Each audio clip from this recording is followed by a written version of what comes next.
You're tuned in to RBLR, the home of Tampa Bay's RBLR Sports. 4 seconds left. In front. Happy moment. The Tampa Bay Lightning have won the first Stanley Cup.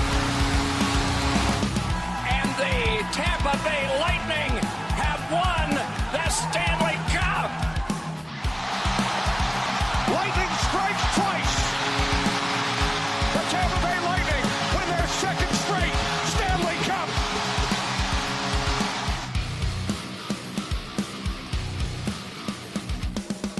Hello, everybody, and welcome back to RBLR Lightning. As always, my name is Jake Ricker. Alongside me, it's Joe Zanacaro. It's Matt Gannon. Guys, welcome back for another week. You're tuned in to RBL. We are here. Sorry about that, guys. Anyway, welcome back to the show for another week. We got some great action-packed hockey to talk about. A really nice week for the Tampa Bay Lightning. They are cruising right along. But first and foremost, guys, how you doing today? Glad to be back. Sorry I missed last week, but I just don't like losing weeks. I'm only here for the winners, apparently. How you guys doing? I'm doing great. You didn't miss out on too much last week. It was a fun show still, but this is a much better vibe week. Jake, you're so excited to do this podcast. You start the intro twice. I mean, I can't blame you even a little bit. So I'm ready to jump right into this unless there's some housekeeping we have to get out of the way. Here's a little bit of housekeeping. Also got to say hello to Lisa. Thanks for joining us live here and everybody that's been hanging out with us. We really do appreciate it. Don't forget to follow us at RBLR Sports, at RBLR Lightning, ring that notifications, all that fun stuff. So you don't, so you know when we do go live, you can join with us here. Don't forget to drop your comments down below. We'd love to hear what you guys have to say. Small housekeeping things, as you kind of alluded to there, Matt. The Lightning signed a couple of guys. And apparently they didn't get the memo that the trade deadline passed and decided to make a trade anyway. There's some rules and fun stuff into that. I really don't fully understand it, to be honest with you, but they did what they did. It's legal stuff. Don't worry about it. But they did sign forward Connor Kurth to a 2-year entry-level NHL contract, which will begin in the 2025-2026 season. He will report to the Syracuse Crunch and play on an AHL tryout for the rest of this season. And then they acquired Lucas McCurry from the Carolina Hurricanes in exchange for a 6th-round draft pick in 2025. And they've also signed him to a 2-year entry-level NHL contract beginning in the 2025 and 2026 season. So that's the small housekeeping things, 2 minor guys. But, excuse me, guys, to look forward to as we get into next season here, guys. Yeah, I wonder if the Lucas Mercury trade and then signing, I wonder if that's just to kind of, fill out what's oh my gosh, sorry, the dog's already going nuts. To fill out, what's going to be the Syracuse Crunch, the remainder of this year and next year. You got to imagine you guys like, Isaac Howard might be in the mix probably next year. Connor Kurth as well could be getting, a shot sometime next year. So not an exciting move or anything like that, but I'm very glad to see that we inked Connor Kurth to a 2-year entry-level deal. So I doubt we're going to see any of him this year. I think the roster is pretty much set for what for the rest of the season in the playoffs, but just a good, little tidy bit of business there, fleshing out the AHL squad. I know are they both on AHL tryouts right now? I know Kurth is. I do not know about McCurry, so not 100%. But I did see a joke, by the way, when it comes to the Carolina trade. Somebody said the Lightning and Hurricanes must have Internet Explorer because this trade took so long to go through. It's not actually because it was delayed, but I thought that was pretty funny, joking that it's almost like it, never went through before that deadline officially passed. But minor notes there. Let's get into the big stuff, guys, and talk about the Lightning's week that they had, because coming into this, some up and down hockey, some issues maybe you're seeing a little bit, but they were starting to play a little bit better. Hopefully, let's get into a good groove here as we get closer and closer to the postseason, and that's exactly what they did. Starting off against the Pittsburgh Penguins, they win it by a final score of 6-1. The offense was rolling. Cirelli, McDonagh, Cirelli again, Point, Kucherov, Hagel, everybody getting involved in on the score sheet. They play a fantastic game against a not-so-good Pittsburgh Penguins team, but always nice when you can put up 6 goals in a game, guys. I was saying one of my favorite goals of the week was the one that Kucherov scored after chipping his tooth up. He comes back and just, I don't know, you don't see him score too often where you feel like he's on a mission to do it. He definitely looked motivated in that one as he skates back onto the ice after taking that rough ride, and then scores like 20 seconds later. Yeah, no, a rare Kucherov smile after a goal too. Like I think everyone knew the occasion. He went down the tunnel, got some repairs or at least checked out, and then comes out and scores on the power play. Well, yeah, it was a power play goal, wasn't it? Regardless, just what a funny, interesting goal, and just what a first period onslaught by the Lightning. Just oh man, it was a really fun game. I definitely didn't expect it to go this way, but there's so many goals that we scored this week that it's hard to remember all of them that happened in this game. And what is the total from this week? Was it 18 or 19 goals across 3 games? Something just absurd right there. Just a really funny goal, just considering the circumstances that led up to it. And then, of course, it's always fun to get a Kucherov reaction of any kind, especially after a nice goal like that. Oh, and I always love it when you chase a goalie, especially when it's not even a full period in. That shows that the Lightning were in it to win it, and I mean they came back from what was a relatively rough week. Before losing to the Golden Knights, losing in Utah. That road trip. Was a little bit of a tough one for them. And they've been really, really strong at home. I just hope we can get the same sort of production next time they go on the road. Yeah, no question. Well, the good news is they're fighting for a potentially high playoff spot that could net them home ice for some of these early playoff rounds, which, as we're kind of seeing, could prove to be very important for the team because they've been playing extremely well at home. Good news also, too, we got the funny, moment with Kucherov and him breaking his teeth and then coming back and scoring the goal. Thankfully, he's okay because he's a guy we do not need getting hurt right now. He's been playing some incredibly good hockey. He's actually currently tied for the points race right now. So potentially trying to go back to back in that category as well. I'd say should be worth noting that while he is tied with McKinnon for 109 points because he had that injury earlier, McKinnon has 5 more games played than him. Even more impressive. Just makes you wonder where he would be if he never had to deal with that injury. Ryan McDonagh played in his 1,000th game against the Pittsburgh Penguins, but the celebration continued on into tonight in this next game against the Utah Hockey Club. Good for the Lightning. They do a fantastic job with these games. It's so cool to see what they're able to do and the production that they do, all of the gifts they have for all the McDonagh family, all that stuff. So we had that to celebrate this week as well. But as for the game, Lightning win it 8-0 against the Utah Hockey Club. Yes, you heard me right, 8-0. Andrei Vasilevsky picks up yet another shutout. And again, everybody getting involved on the score sheet. Gage Galvez, he scored his 5th goal of the season. Had the big hitters, of course, with Kucherov and Gensel. Bjorkstrand, he scored 2 goals in this game. I know Michael kind of called him out last week, a little bit on last week's episode, but he came through and scored some really nice goals. He's got a great shot. But nothing much to complain about in this game whatsoever. I mean, this was probably a perfect game. Can we call it that? Yeah, that's how good this was. I don't know about much to complain about. If you guys can think of anything. No, I can't. I mean, I can complain about the tribute video that we had for Sergey. It made me shed a little bit of a tear. Just another tremendous video. Welcome back, Sergey. It was a good moment, but no, everything in this game was fine and dandy by me. What more can you ask for? 8-0 at home. I mean, a perfect revenge game as well. After a rather tough loss. A week before this, or not even a week before this. So a good revenge game, and had everything you wanted. A guy busting his slump in Oliver Bjorkstrand. I think Michael was right to kind of call him out last week. He hasn't been scoring maybe exactly the way we wanted or expected, and to get 2 goals, even if they are in garbage. Oh, we lost you there, Matt. We lost your audio, bud. Bjorkstrand was upset that you followed up Michael and called him out, so he muted your audio.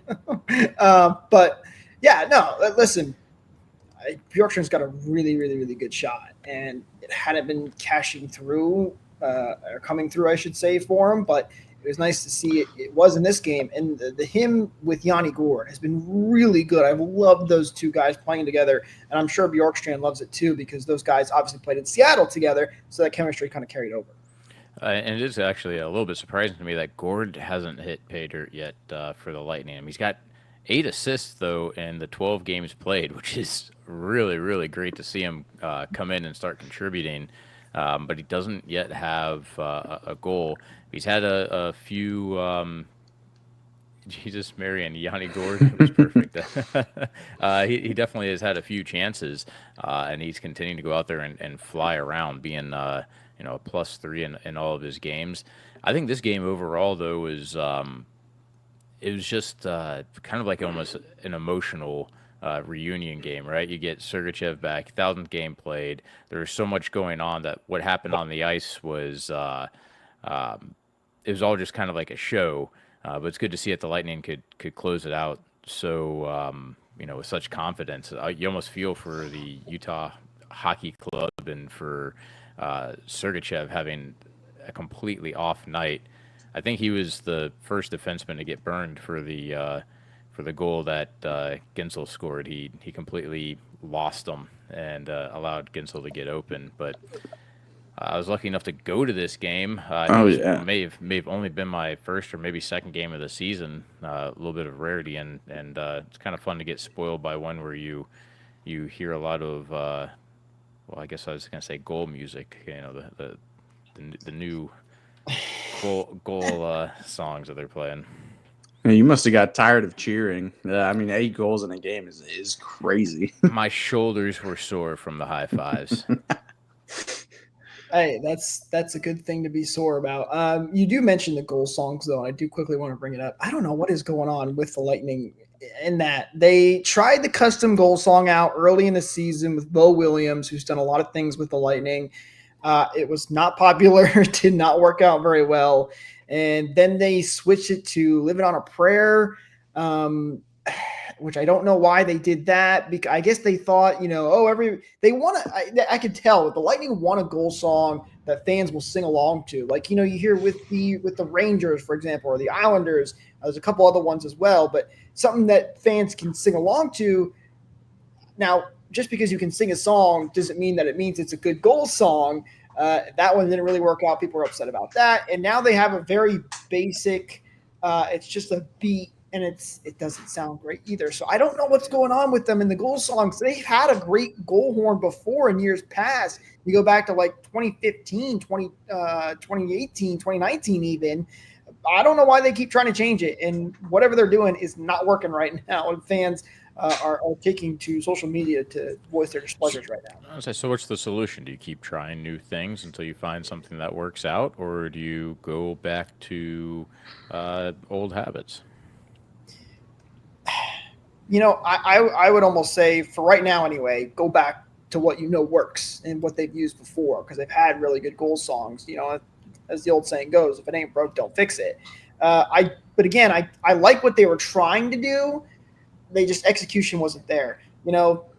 Make a couple of different things, play them for the fans, let the fans vote on it, have some fun with it. I know Michael's a big component, and he tells me all the time, he says every player should have a custom goal song.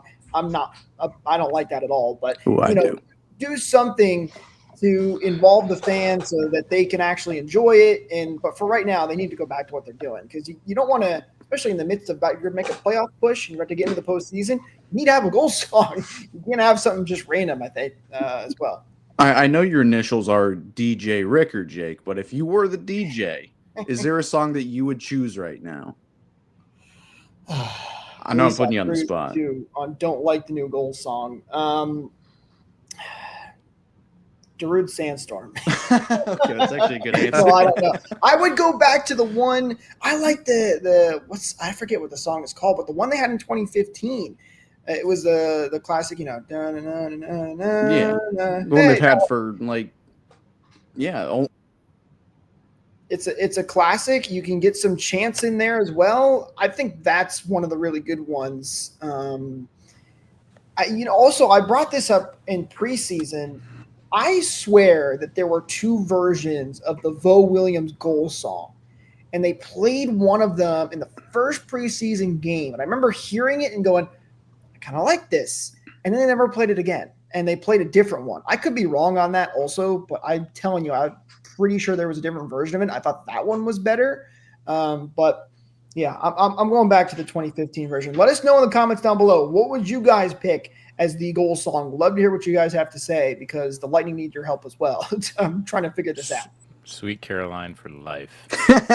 So I was gonna ask. All right, so Joe's done for today. Jake, would you rather have Sweet Caroline after every goal or no song? No song. Wow. No song.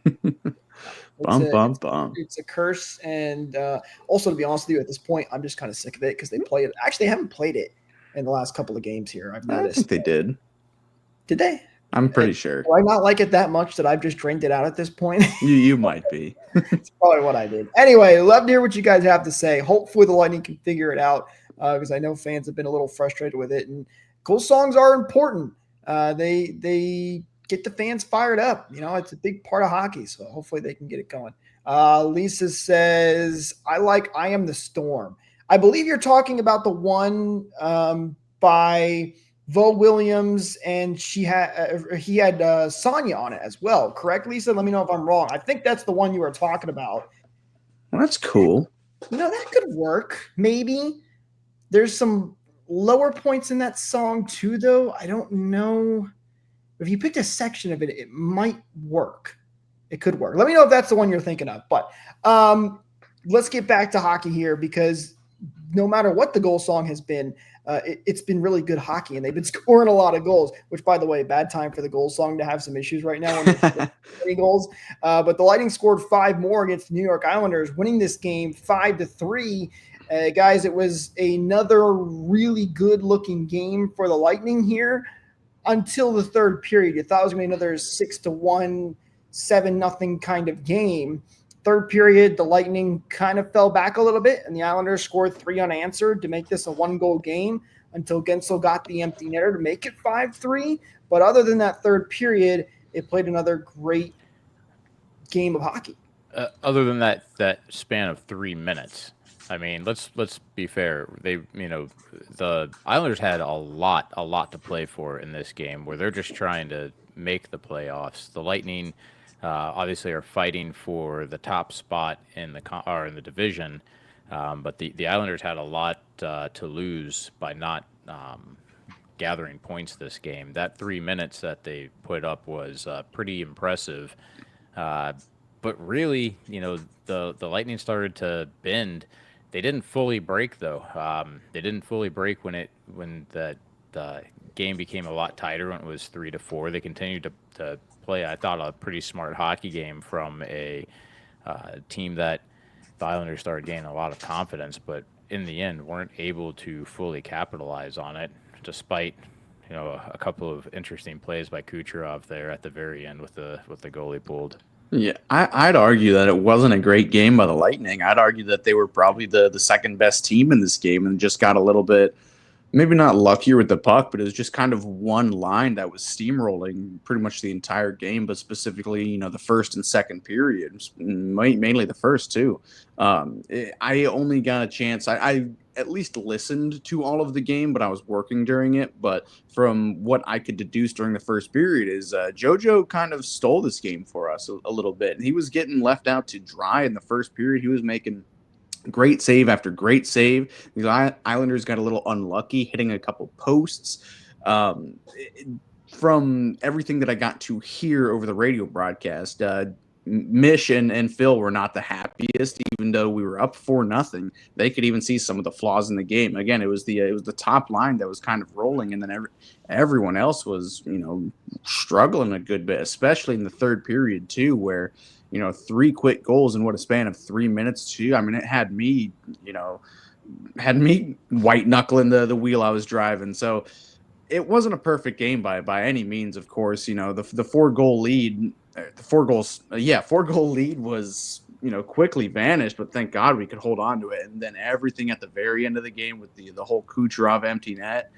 I know that made its rounds around the sports world. I had a buddy who just couldn't care less about hockey. Even messaged me. He was like, "What? Explain this to me. What happened here?" I'm like, "You just have to know who Nikita Kucherov is. He's the only player in the world that would do this." And it was so funny. He's trying to get anybody else the goal but himself because he's such a humble king. He's not an empty net point merchant. That's just the kind of guy he is. But Definitely what it was. exactly. But even still, like a couple mistakes in the last couple minutes by Nikita Kucherov to make this game a lot closer and a lot scarier than it needed to be. But thank God, regardless, at the end of the day, he gets the puck to Gensel, who ices the game with the empty net. A very fun game, but by no means would I call it a great game by the Lightning. I think it was a good way to kind of close it out, though. Kuch making a mistake and then working really hard. He back-checked really, really hard in order to be there defensively, make up the play. He worked to help get possession and then get that puck over to Gensel to close it out. So while it wasn't the strongest win, I think that at the end of the day, the guys still have a lot of momentum from this past week and, can hopefully take that moving forward. I've said this before. You got to be good to be lucky, and not every game is going to be perfect. They got the win, and they were up 4-0 early in this game, had that kind of bad 3 minutes, as you mentioned, Joe, but they got the win. They got another 2 points, and they have 3 straight wins on 3 straight home games here. That's great to see, bottom line. Matt, you said that you were listening to the game, so you heard Phil almost completely lose his mind. Oh, yeah. We got to jump on that. You mentioned the Kucherov, because it was a Kucherov play, because he had the turnover, which almost led to the Islanders tying the game, and then the empty net pass that he made. I'm surprised Phil didn't have a heart attack. I think he might have had a stroke mid-show just because there was like 30 seconds where he was rambling on about nothing. I could not tell what he was talking about. There were, full coherent words and everything, but the sentence he said made no sense. And my God, do I ever love Phil. It's great stuff. It really is. I know some people don't like it and they're like, this guy needs to just retire, but I love it. Who's saying that? Do people say that? There's Are some, they like new hockey fans that don't understand what's going on? I couldn't tell you, but I've seen. Listen, I'm on Facebook too, so I see a lot of things. That, crazy. But listen, my point is, I love it. I think he did such a fantastic job. It just, it puts a little smile on my face when I get to hear Phil. Just like some of the merchandise that we have over on shop.rblrsports.com puts a smile on my face. Morgan's excited about it too. Don't forget to head over there, guys, and check out all of the awesome merchandise that we have. You guys can use code BOLTS to get 10% off your order as well. Links, as always, are in the description, so go check those out. All right. Hold on. That was perfect. That was perfect with Morgan being like, "What? You get merch there?" Perfect time. That was all planned, 100%. Real quick before we move on, I do want to kind of go back to the Pittsburgh game just for the last 4 minutes in it. I can't think of another team besides ours, and maybe that's just because I don't pay enough attention. How many times has Vasi been on like the cusp of a shutout just for some bad defensive play to let a grade A chance through? And Vasi's got 50 some minutes into a shutout and loses out on the statistic. He's got you went down again, Matt. That's Vasi's reaction mentally every time he loses the shutout. Right, he's so sharp though; he doesn't allow it to affect his game. He's so good to bounce back. But I mean, I feel so terrible for him. He should have probably additional 3 this season at least. No, you're not wrong, and it's not even just this season. I can remember it happening in years past too. I don't know what the mentality is there. I mean, obviously they're not trying to do it on purpose, but it does seem to happen a lot. Happened in that Pittsburgh game. Did not happen in the Utah game. He got the shutout there. And Vasi's at what? Especially when you're up by 6, Right. Well, I wonder if that's sort of like you're up by 6 goals and you just go into this mental state of this game is over. And you kind of have those lapses in judgment there, and that's when the defensive breakdowns can happen. Although you would think the players would be sitting there, hey, let's get our goaltender another shutout here. So it's hard to say, but unfortunate for Vasi that it's happened that many times. I do remember a couple of years ago, it wasn't a shutout, but it was a good game that he was having, and he let up like the second goal of the game within like the final 30 seconds or something, maybe even less. And he just destroys his stick. I mean, just completely destroys it. Now, we won the game like 6-2, and he had like 35 saves or something, but he just melted down. Yeah, I thought it was so Vasi. It also shows the different mentalities between those that are competitive and winners. Like, they want to always win. There's not an off switch with it, even if you're up by that amount. Speaking of winners, let's talk about our 3 stars of the week here that we have for you guys, because there were a lot of guys who looked extremely good. I mean, you could have picked just about anybody. The stats back it up. So many guys had big. Well, and when you score, how many goals did they score over these 3 games? You had the 5 from the Islanders. 19. How many was it? 5, 8, and 6, right? 19. 19, yes. 19 goals. Of course, your stats are going to look pretty darn good when there's 19 goals scored in 3 games. But guys, for our 3rd star of the week, he was really solid on the ice when it came to the stats with a goal and 4 assists for 5 points and being a +5, but he also played in his 1,000th game played. So there was a no-brainer that he had to be the 3-star. It's the Mack truck, Ryan McDonagh. He gets our 3rd star of the week. It was so cool being in the stadium, seeing I don't know how much of the presentation they showed, but did they show all the people from around the league?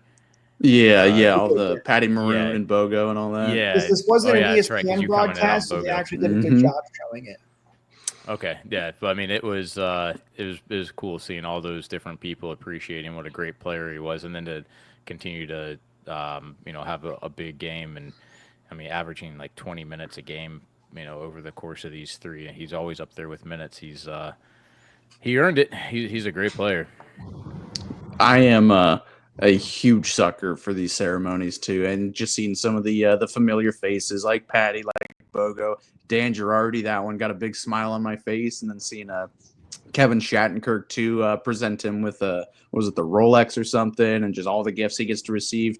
I love these ceremonies so much, and it couldn't be for a more deserving guy. I mean, he is the heart and soul of the defense. Say what you want about our captain and Victor Hedman, but the defense is Ryan McDonagh, and we can tell this year, and the year that he was gone, you could definitely tell that he was missed. So, and he's not even getting this pity, 3rd star. He played really well this week. He's been playing really well this season, and underratedly, starting to rack up some points. He's got a couple goals. He's got a couple of assists this week in the last couple weeks too. So he's quietly putting up some, not great numbers, but good numbers for arguably, the best defensive defenseman. Here's something interesting that I wasn't really aware of. He's +40 this season. I mean, talk about padding your stats some. +40 is ridiculous. I mean, he's obviously working really well on both sides of the puck, and that's really, really impressive to me. Also equally impressive is the fact that he only has 20 penalty minutes. Well, he made the right choice in bringing him back from Nashville after they gave him up. Really glad to see he has continued to thrive here. Hopefully, there's a lot more games left for him before he has to officially retire. As for our number 2 star, it's another guy who has been putting up the points, and he's starting to heat up at just the right time. It's what you love to see. 4 goals, 1 assist for 5 points as well, was a +8. Only one player was better than him in the plus-minus category, and our number 2 star of the week is Braden Point. Point is a man on a mission right now, guys. He's been heating up. Great to see. Yeah, I'm very glad that he's back on this list. I don't know how many times he has been on this list this year, but he went cold for a while, and I'm glad that he is heating up at just the right time. I mean, he's got a chance to hit the 40 goal mark again for God knows how many times in his career. And yeah, again, just heating up at the right time. Like we were talking about him last week. I can't remember if he made the stars list, but he was playing great. And again, just catching fire at the right time, making smart plays, and got, what was it? 4 goals and 1 assist over 3 games, something like that. Which is Actually, pretty crazy numbers. So good for Braden Point. I'm glad that he is refinding his game that we all know he has. Yeah, I think so. Actually, looking at the stats, this will be his fourth season, third consecutive if he hits that 40 goals. I mean, he's got enough time to be able to do it. He only needs 2 additional to get there. But I really kind of feel like the offensive productivity of this team and realistically the wins have a lot to do with Braden Point. When he's hot, the Lightning are a force to be reckoned with. That first line is absolutely ridiculous. When Kuch goes cold, it makes Pointer go cold. So it's really about keeping Point hot because I don't think that as good as Kuch is, if Point can't bury it, then we have a little bit of struggles. And he has been red hot these past 3 games, and I really think that it shows in the production of the team, and especially when you look at the puck possession that the Lightning had with that first line. My goodness, they really were carrying the play. It's been fantastic. Point has moved his Crocs into sport mode, and he can leave them there as we get closer here to the end of the regular season. Is sport mode with the heel or without the heel? With the heel so it stays on as he's running, or you go without the heel so you're quick in and out wearing them? If I'm not mistaken, I haven't worn Crocs in years. The sport mode is when it's forward, so you don't have the heel. Am I right on that? I think that's what it is. I thought sport mode was with the strap behind your heel so they can't come off easy. Oh, okay. That would make somebody let us know down in the comments. I don't know. I haven't worn Crocs before, but I know that it's all-wheel drive. That's a good one too. Quick comment here from Daniel before we get to the number 1 star of the week. Want to talk about an amazing plus-minus stat. Stamkos minus 27. Dang, is it really that bad over there? Nashville is such a mess. That team, they're eliminated from playoff contention, by the way. Apparently, it's so bad that Marchessault has been having. He said he's been having to take mental days off because the struggle is so bad. Are you serious? Wow. Yeah, not going well in Nashville. They really went all in, and nobody is having a good season over there. But somebody who is having another really good season was the number 1 star of the NHL this week and is our number 1 star. It's none other than Nikita Kucherov. We always joke that this is Nikita Kucherov's 3-star of the weeks because it feels like he's always on here, and he well-deserved gets number 1 star this week with 3 goals, 8 assists, including the one that he got on the empty netter, even though he probably should have had another goal at that point. But he was fantastic. 11 points, plus 9, and dominated. What more can you say? I mean, his passing is just otherworldly. That one passing play that they had, I think it was on the power play that ended up finding Braden Point. Oh, the delayed penalty. Yeah, that's what it was. Delayed penalty. Found him on the side of the net. Didn't we don't even need the power play. We got this. He's playing well now, man. It's just it's silly to watch, right? It's not even impressive at this point. Like the word impressive doesn't hold weight anymore for what it is. It's just laughable the stuff he's able to do on the ice because you don't think it's possible. And then even with that empty net goal that he passed up, like why wouldn't you just seal this one out? Nah, I'm gonna make another play that I like a little bit better. He's quite a character, and obviously with those sort of points, you can kind of do what you want, and he earned that first star. I wonder if he was looking for Braden Point and he wasn't in the zone to complete the hat trick for him. Maybe that's my best theory. And then by the time he made the decision to pass, there just was nobody really to pass to. So that's my theory. And again, in the long run, it didn't hurt us, but it just gave me a couple quick heart palpitations. But again, dude, I mean, what a back half of the season he's having. Like, he's quietly had another amazing season. His, 3rd or 4th consecutive 100-point season, which seems pretty pedestrian to him now. I mean, he is lighting it up, and he's making a strong push to win another Art Ross. God knows he'll be snubbed for another Hart Trophy. It's insane. He might not even get nominated for the Hart Trophy this year. I mean, he's got great competition this year, but I mean, it'll be a bummer. I think he deserves at least a nomination, but yeah, making another strong push for the Art Ross Trophy with, again, five less games than Nathan MacKinnon, which is just absolute insanity too. There's a reason why I maintain that he's much better than MacKinnon. Not much better, but better than MacKinnon. Yeah, the offense, the lifeblood of this team, everything runs through him, like that beautiful delayed penalty goal. Please, he win another Hart Trophy, please? I think he's fully deserving of it.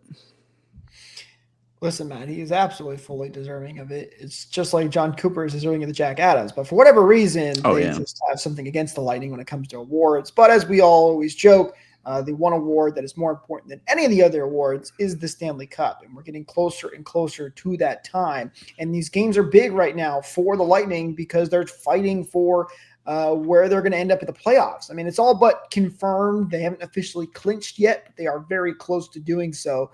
I think they are only 4 points out now from clinching, if I'm not mistaken, but they're going for first place in the Eastern Conference right now. They can still do it. Toronto at 94 points leads the Atlantic, and the Lightning are at 91, but they have a game in hand on Toronto. They have the tiebreaker over the Florida Panthers right now, who are also at 91 points with 73 games played. So it's a very tight race here in the Atlantic, which, by the way, is hilarious. If you look at the Metropolitan in the Eastern Conference, it's pretty set. Capitals 103, Carolina 94, New Jersey 85. And then you look at the Atlantic, which is just a complete dog race right down to the end here, and it's going to be close. Lightning have games against the Leafs and the Panthers left. Those are going to be the big ones to try and get it, and we'll see where things ends up. It's going to be a close race down to the end. Go. I was just gonna say it's a close race for that final wild card spot too. It's a lot tighter than I just clicked off something to put. Here it is. There's 3 points for the final wild card separate 1, 2, 3, 4, 5 teams. That is incredibly tight, and unfortunately, we have to play several of those teams coming up who are going to be absolutely desperate to scrape every last point out of the games that they get. And right now, regulation wins are very important to us too. I'm pretty sure we lead in that category with the people we're fighting for. But yeah, the second wild card spot, I think Ottawa's pretty much locked up the first one, but nobody wants this second wild card spot. Like, all the teams fighting for it right now are just couldn't care less about winning these games. It seems they're going on losing streaks. Oddly enough, the best player or best team outside of a playoff spot in the East right now is Buffalo. They've been really killing teams recently. They've been looking like the Lightning with how many goals they've been scoring, and they're way too far out to even be making a push for it. It's just really funny how this race is really shaping out. Yeah, they beat them. They're going from the Canadians on down. They have the best last 10 streak of all the teams with 6-4. Everyone else is like 4-3-3, 6-3-1 is the next closest one with Pittsburgh. Yeah, no one's been playing as well the last 10 that are in the hunt. Fun comment here. I want to get your guys' opinion on here. If you could handpick one of the possible options for the Bolts in the first round, who would you choose? Toronto, Florida, Montreal? Although I think it's very unlikely the Lightning would play the Canadiens. Senators, right? They're gonna. It's more going to be Toronto, Florida, or Ottawa, because they're going to get the first wild card spot since the Capitals all have locked up the top spot in the Atlantic. Where are you guys at on this? I think it's still easy. You say Ottawa. I mean, I don't think there's any reason you'd want to go through both the Maple Leafs and the Panthers. Just the injury potential that's there as well, and just how hard you're going to have to fight those games. I think you want to make sure that you're top in the division. I mean, Ottawa, they're a bunch of scrappy guys too. I wouldn't want to play any of them, to be quite honest. I mean, Ottawa looks primed and ready to upset anyone they play right now. Any of them would be not a bad scenario, but they're all going to be challenging opponents. They're all equally ranked to me. I guess Ottawa might have the slight advantage in my favor, but historically, I don't think we play them very well either. I would hate to lose to the Leafs again. I would hate to lose to the Panthers again. I don't have the Senators and Lightning ever met in the playoffs before. We beat the Senators to get our first cup. You're right. Okay. So, I think that would be the most fun matchup in my opinion. One that hasn't happened in quite some time. So I guess I'd probably take that. I'm with you, Matt. I really don't like any of these matchups. Not that I don't think we can beat any of these guys. I think we can. We've shown it that we can. But Ottawa's a scrappy team. We play them really weird a lot. I'm not looking forward to having Matthew Joseph score random breakaway goals just because he feels like it now. He's on the Blues now. It's okay, Jake. He can't hurt you anymore. Well, he's hurt me so much that I forgot those teams. As we know, Panthers, the Battle of Florida, that's a brutal matchup, as you pointed out, Joe, and then Toronto, the history between those two teams. Where is our 1 through 8 playoff matchups that we can have, please, so we don't have to do this every time? Whoever comes out of the Eastern Conference is going to be by far, I think, one of the better teams because there's no favorable matchups. I do want to point out how ridiculous the Lightning actually are on paper. As soon as Borgstrand gets one more goal, we'll have 1, 2, 3, 4, 5, 6, 7 players that have more than 20 goals this season. And Ottawa Senators have 2. Their top goal scorer is, of course, Brady Tkachuk, and he's got 29. Actually, I take that back. There's a third one. Batherson has 21 goals. So from a firepower standpoint, the Lightning have significantly more. As long as they're hot, as long as they're scoring goals, and just look at the goal differential. If we can play defense, we should have the firepower through 3.5 lines. That should get the job done. Oh, there's no question about that. And listen, if you're playing Ottawa, that means you got first place in the Atlantic Division, which means you're playing on home ice for a majority of the playoffs. The only team that could really pass you at that point is probably either the Washington Capitals or the Carolina Hurricanes, depending on where they finish out. So, yeah, let's play Ottawa because that means we got first place in the Atlantic Division, and I would love to have that, especially over Florida or Toronto. Quick comment here from Beverly 2 asking, did anyone ever find out anything about Chafee? No. Big dogs in the doghouse. It kind of feels that way. I think he's kind of been the odd man out, especially with Gonzalez playing so well as he has. And it's hard to put a guy in when you've got so many other players that are doing so well. So no real update there. We'll see what the Lightning decide to do, especially as we get into the postseason here and late into the regular season, but nothing officially. And I don't think they will say anything just outright. So no update, unfortunately, Beverly, but thanks for your question. I've given up hope on Chafee coming back. I think Gonzalez really took that spot from him. I think that's the big answer there. And I'm fine with that. He is playing so well. It's taken me a while to come to terms with it, but anybody who can steal anybody's job, perfect. That's what this league is about. So the 3 games here for the Lightning this week, they'll be playing the New York Islanders on Tuesday at 7:30 p.m. Eastern. That game, by the way, on ESPN Plus, Hulu, and Disney Plus. So have fun trying to get that game on TV, but it's out there. So we'll be playing the Islanders on Tuesday on the road, and then they'll head to Ottawa at 7 p.m. Eastern. So maybe a first-round matchup preview that we have here between these two guys. And then they'll be playing the Buffalo Sabres on Saturday at 7 p.m. Eastern. And then we'll be back here next week, hopefully on Monday. We'll see how schedules work out. But they'll be playing the Rangers on that day as well at 7 p.m. Eastern once again. So New York, Ottawa, Buffalo, and then New York again for this 4-game road trip for the Bolts guys. It's a tough road trip. It's a really tough road trip. All these teams are going to be looking to play their best, and apparently Buffalo is just playing like they don't care. No one sent them the memo that they're out of it. Somebody should have sent them a memo a while ago. I really want to see the Lightning dominate a road trip. That's something that they've really been missing this season. At home, they've obviously been playing pretty well. At home, they're 23-13. 27-8. At away, they're 16-17. So there's been a pretty big differential there. So I want to see those stats start to improve on this road trip. And let's hope we're not on the other end of the revenge game with the New York Islanders here. And again, maybe a potential first-round matchup with the Ottawa Senators. I'd like us to be I'd like us to get every point possible. I'd really love that, division or the first in the division spot right there too. So you got no excuse to lose any of these games. You've gotten some. Oh, we lost Matt again. One See you, last Matt. time before. Beverly says no Paul aren't going to get practice either. Baby watch, yes. Congratulations to them as they they'll be adding to their families here. So very cool to see for that. Guys, that's going to do it for us in this episode. Thank you so much for tuning in once again. Don't forget to follow us on social media at RBR Lightning, at RBLR Sports, so you can join the conversation, subscribe, ring that bell for notifications, hit that share button. It really helps us out. We really do appreciate it. With that said, we'll talk to you guys next time. Go Bolts.